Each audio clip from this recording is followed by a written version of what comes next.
So today I just really need like a mental reset, and it has started snowing in northern Michigan, so we're going on a nice snowy hike today. Hunting season is up and running, so let's wear our orange gear, layers are on, camera's ready to get some good pics here, and it looks like a beautiful day. The snow is just coming down like so softly. I'm in the lower peninsula of northern Michigan, and we really haven't gotten any snow until this weekend, so I'm really excited to enjoy. It's not like too cold out, it's like in the mid-30s, and it looks like a beautiful day.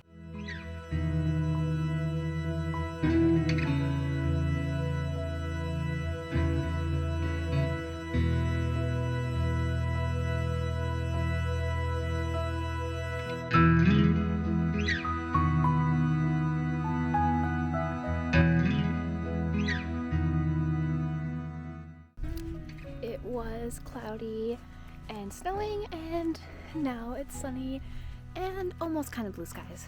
There's some dark clouds in the distance, but kind of blue skies and sunny for the moment. I've run into just a couple people at the beginning of my hike, and then it's been pretty solo, which is my favorite. Now let's kind of talk about what it means to hike solo, and solo as a female. I remember my very first solo hike was so terrifying for me. It was in a location that I had hiked plenty of times. It was a national lakeshore, so very populated. It was a very popular hike in the lakeshore, and it was very short. It was a half mile out, half mile back, mile total. And I just remember being so scared before I went out. And I thought about all my fears and what I was actually afraid of. Someone following me, someone kidnapping me, someone hurting me. And while those fears are all very valid, it led me to think of something that I learned in therapy years ago, and that was that the probability versus possibility of things, and that, yes, of course, virtually anything is possible, but is it probable? And that's the key word. Is it probable? Is it probable that at this mile-long total hike that's very populated, that someone is going to jump out of the woods and grab me? No. Is it probable that someone is going to follow me to this discrete location and follow me for the duration of the hike that I won't notice and no one else will, and somehow kidnap me? No. Is it probable that I'm going to get lost on this hike that I've hiked numerous times and I'm well versed with? No. It really just takes listening to your fears, acknowledging your fears, and then also trying to tell them that those fears aren't going to own you. To always listen to your gut, because there have been instances where I've been hiking and I did feel like something is wrong, like something's not quite right. Differing between your gut and just your anxiety, because my anxiety in my brain likes to tell me a lot of things that I know are not probable, but your gut tells you something different. So I still always say listen to your gut. My other tidbit on solo hiking that I think is really important is to go in baby steps. Like, I thought it was perfect that my first hike was a hike that I knew well, it was very short, things like that. Start with baby steps. Don't tackle a 20-mile backpacking trip solo when you've never even hiked before by yourself solo. I mean, if you want to go for it, go for it. Go balls to the wall. That's awesome if you could tackle it. But for someone like me, I learned that I needed to take baby steps into making sure that I could reach an ultimate goal that I had.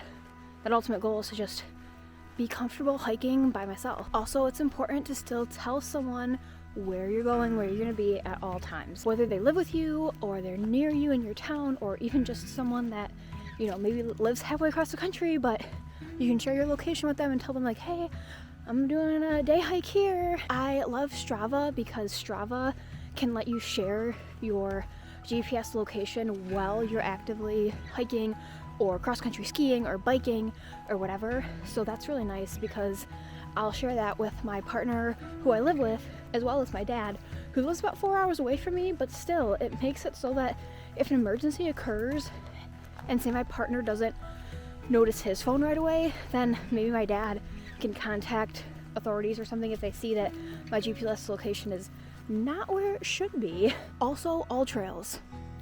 Always use all trails. Check out to see what the hike is like. I have the hike loaded. I don't pay for premium, but if you like have all trails open, you can be actively looking at your GPS on the map without actually downloading the map. It usually works even when I don't have service if I make sure that I open up all trails and have that hike open in all trails before I lose service. That's something I love to do, because then if I feel like I'm like, am I actually on the right part of the trail right now? Just open up all trails and check it out.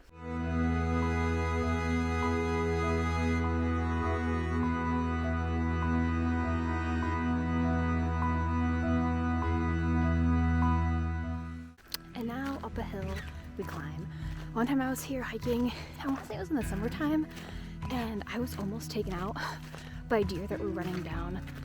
Like, I'm walking up the trail and deer were running this way, and I almost got taken out by them. I'm like exactly 3 miles into my hike.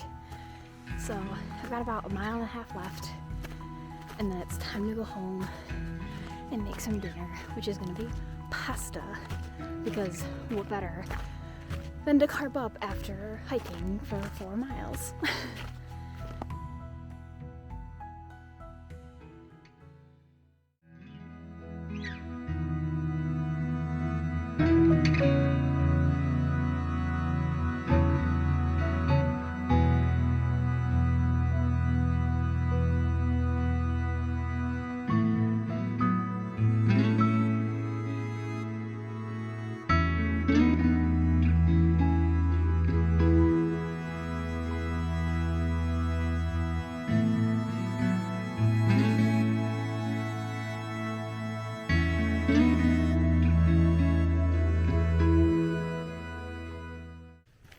Well, we are at the trailhead and I'm walking back to my car. I am kind of walking in circles right now because I'm at 4.96 miles, so we obviously need to get to 5. So we're just gonna wander for a hot second, but it starts snowing again, and then it stopped, and now it's like half blue skies and the sun is setting. So yeah, we got 0.03 miles to go so that I can hit 5 miles even. I was not expecting to hit 5 miles today, but it was a great hike. It was honestly so beautiful, so relaxing. It was exactly what I needed for this. And we did it! 5 miles.